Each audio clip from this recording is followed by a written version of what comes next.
direito de exigir a prestação de contas, né? Então, o sujeito ativo também é o obrigado a prestá-las. O sujeito passivo é o obrigado a prestá-las, é o gestor, o administrador, o síndico do condomínio, o inventariante numa ação de inventário e partilha de bens, o tutor, o curador. Todas essas pessoas são responsáveis por prestar contas. Quem tem interesse de agir, sempre que houver recusa ou mora por parte de quem tem o direito de receber as contas ou obrigá-las a prestar. Você sabe que aquele síndico todo mês tem que te dar um documento com a prestação de contas do condomínio. Aí passa o primeiro mês, passa o segundo mês, passa o terceiro mês, o síndico não presta contas.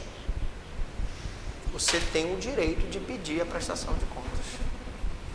No momento em que ele não presta contas do que ele deveria fazer, surge o direito do condômino de exigir a prestação de contas do condomínio. Bom, quando ocorre discordância sobre os verbas que deverão integrar o acervo de contas. E aí, vocês devem já ter presenciado reunião de condomínio, em que aquela briga, né, às vezes. Por quê? Porque o bem foi comprado, o bem está superfaturado, o investimento foi na academia, quando o prédio precisava de reforma, porque estava com infiltração, precisava de pintura. Como o síndico tem um certo poder discricionário, mas eu digo um certo poder, porque na verdade ele está vinculado às decisões da Assembleia. Então, se a Assembleia votou pela construção de um poço, por exemplo, ou pela pintura do prédio, ele não pode, de livre vontade, sob pena de sofrer as sanções, por exemplo, decidir comprar um aparelho para a academia do prédio. E a partir do momento em que ele descumpre essa regra e que há discordância sobre as verbas que deverão integrar o acervo de contas, e aí você no débito e no crédito você mostra que ele gastou o dinheiro com uma coisa que não tinha sido acertada pela Assembleia em reunião, você vai então questionar essa prestação de contas, porque há justamente a discordância, né? Bom, interesse de agir, aí eu tenho o inventariante, o tutor, o curador. O inventariante, que é quem presta conta num inventário e partilha de bens numa herança. Tutor e o curador, que estão administrando os bens respectivos do tutelado e curatelado, são obrigados a prestar contas judicialmente. O inventariante tem que prestar contas judicialmente.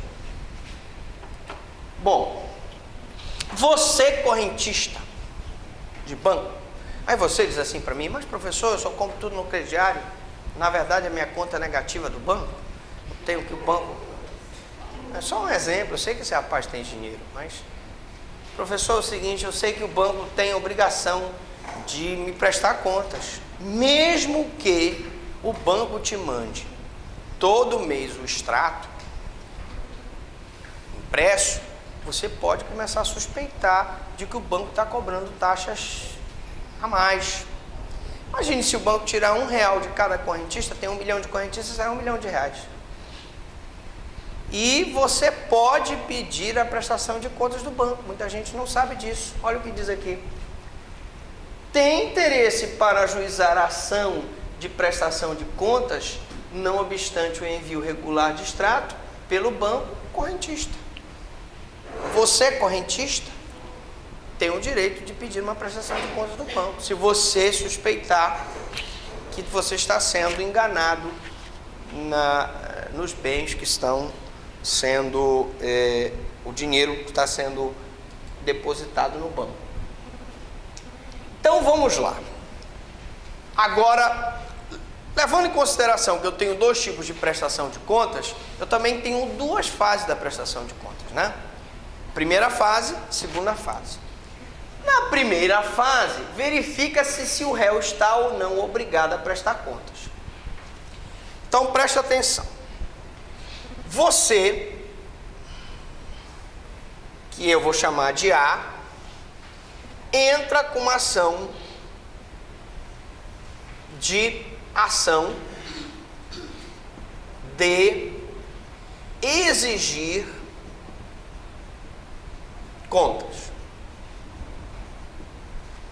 Você pode entrar numa sociedade, vamos supor aqui, no exemplo dos nossos coleguinhas, você pode entrar contra o A, contra o B, o C e o D. Professor, por que ele entrou contra 3 pessoas?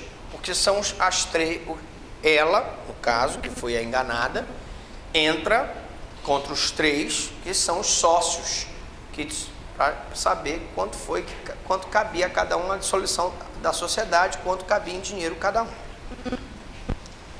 Descobre-se que o C é que deveria prestar contas. Foi o C o vilão da história.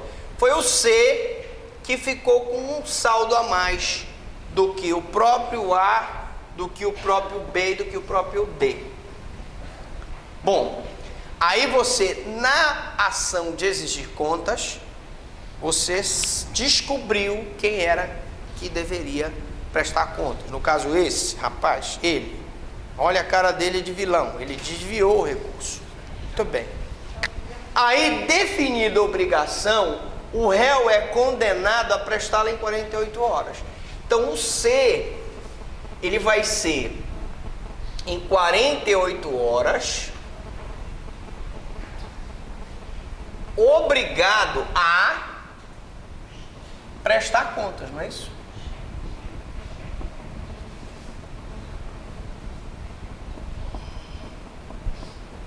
Prestar contas. Tranquilo. Aí, ele pode, prestadas as contas, o juiz pode e deve. Eu vou dar mais um espacinho aqui, que eu vou precisar colocar umas coisinhas aqui. Vou botar mais aqui em cima. Então, o juiz vai então aqui em cima, ele vai então julgar as contas, né? Julgar. Bom, até aqui tudo bem? Estão entendendo o esquema? Vamos continuar.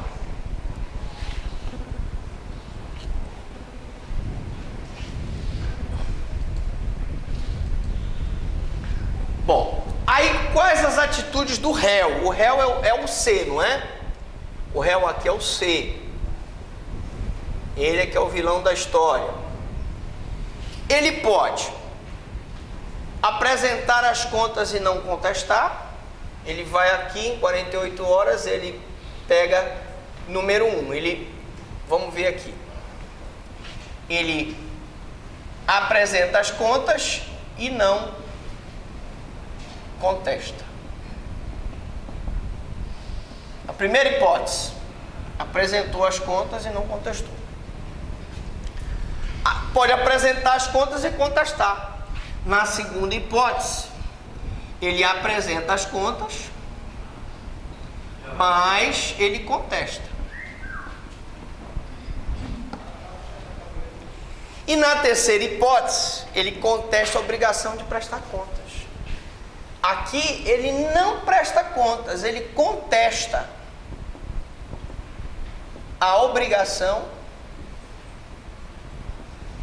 de prestar contas. E diz, opa, eu não tenho obrigação de prestar conta, eu não fiquei com saldo.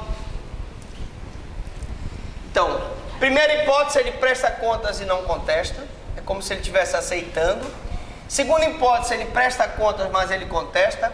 Na terceira hipótese, ele contesta a obrigação de prestar contas. Ele também pode contestar sem negar a obrigação de prestar contas. Seria uma hipótese em que ele contesta sem negar a obrigação de prestar contas, né? Que seria uma quarta hipótese. E ele pode também manter-se inerte. Inerte. Uma quinta hipótese. Nós já sabemos que se ele se mantiver inerte, o que vai acontecer? Presume-se-ão verdadeiros todos os fatos alegados pela parte contrária, desde que a citação dele seja válida. Ok, alright. Bom, então vamos lá. Então, na ação de exigir contas, a natureza jurídica da decisão que julga a primeira fase, ela tem natureza jurídica de sentença. Então, essa decisão aqui, se ela equivale a uma sentença, qual é o recurso que eu posso interpor dessa decisão aqui? Apelação, né? Eu vou colocar aqui apelação. Apelação. Se ela tivesse natureza jurídica de decisão interlocutória, qual era o recurso? Tudo bem. Bom, a intimação do réu para prestar as contas, ela se dá no prazo de 48 horas. E ela se faz via advogado, porque aqui ele não pode ser processado sem a presença do advogado por conta da questão da capacidade postulatória, né? Então, a parte da doutrina da jurisprudência defende a necessidade de intimação pessoal. Defendem que o nosso amigo C teria que ser citado, intimado, notificado pessoalmente. Nós discordamos. Nós ousamos discordar. Porque quem deve ser citado pessoalmente? O Ministério Público, Defensoria Pública. Não tem porquê, numa ação de prestação de contas, ele fazer essa citação pessoal do cidadão. Mas eu tenho obrigação de dizer que tem doutrina e tem jurisprudência que defendem a necessidade da citação pessoal. Prestadas as contas, terá o autor 5 dias para sobre elas se manifestar. Então preste atenção. Você que é o A, que entrou com a ação de prestação de contas, ação de exigir contas, né? Ele prestou essas contas aqui e você tem o direito de se manifestar, né? Manifestar sobre as contas dele.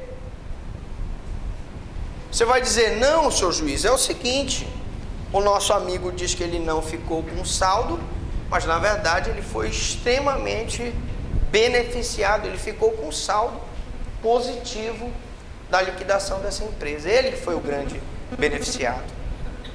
Ou você vai dizer, não, realmente a prestação de contas dele está correta, você tem a opção de fazê-lo, mas isso eu dou oportunidade para que ele preste as contas em 48 horas e a parte que ajuizou a ação de prestação de contas se manifesta sobre as contas que ele prestou. Claro, senão eu entrei com a ação, com o objetivo de que ele prestasse as contas. Eu não vou poder manifestar as contas? Claro que eu tenho, até para saber se a prestação está correta. Estão entendendo aqui a sistemática? A apresentação de contas pelo réu. Detalhe importantíssimo. Se o réu deixar de cumprir a obrigação, as contas apresentadas pelo autor, né, sendo vedado ao réu impugná-las. Se o réu deixar de cumprir a obrigação, as contas serão apresentadas pelo autor. Então você foi em 48 horas instado a prestar as contas, né? não prestou as contas, perdeu o prazo de 48 horas, as contas serão prestadas pelo autor. Quem vai prestar as contas é o autor. Aí você pode dizer assim: ah, professor, mas eu me arrependi, eu vou falar com o juiz para o juiz aceitar a prestação de contas depois do prazo de 48 horas. Não, senhor, porque aí precluiu o teu direito de prestar contas. Depois de passado o prazo de 48 horas, se fores regularmente citado, pessoalmente, como diz a jurisprudência e a doutrina, e você não prestou as contas no prazo de 48 horas, bobeou, dançou. O direito não socorre aqueles que dormem. Você perdeu o prazo, precluiu o teu direito. Qual é a conta então, professor, que vai ter validade? É a conta que for prestada pelo autor da ação. É o autor da ação que vai dizer: olha, a firma foi diluída, tinha a eu, o B, o C e o D, e ele ficou com tanto, está aqui a prestação de contas. E aí a prestação de contas dele será considerada válida. Verba de sucumbência. E aí nós falamos no curso de recursos sobre a questão das verbas de sucumbência, sobre o preparo, quando eu tenho que fazer um acréscimo do preparo. Quem assistiu o curso sabe disso. Bom, lógico que se houver um aumento do valor que efetivamente tinha que se prestar as contas, vai haver um aumento da verba de sucumbência, vai haver um aumento do preparo caso haja um recurso. Então, poderá ocorrer nova distribuição de verbas sucumbenciais na segunda fase da ação de exigir contas. Na próxima aula, nós vamos ver procedimentos especiais de jurisdição contenciosa, parte 4, começando sobre ação de dar contas. Eu pergunto até aqui, alguma dúvida, alguma pergunta? Só um minuto.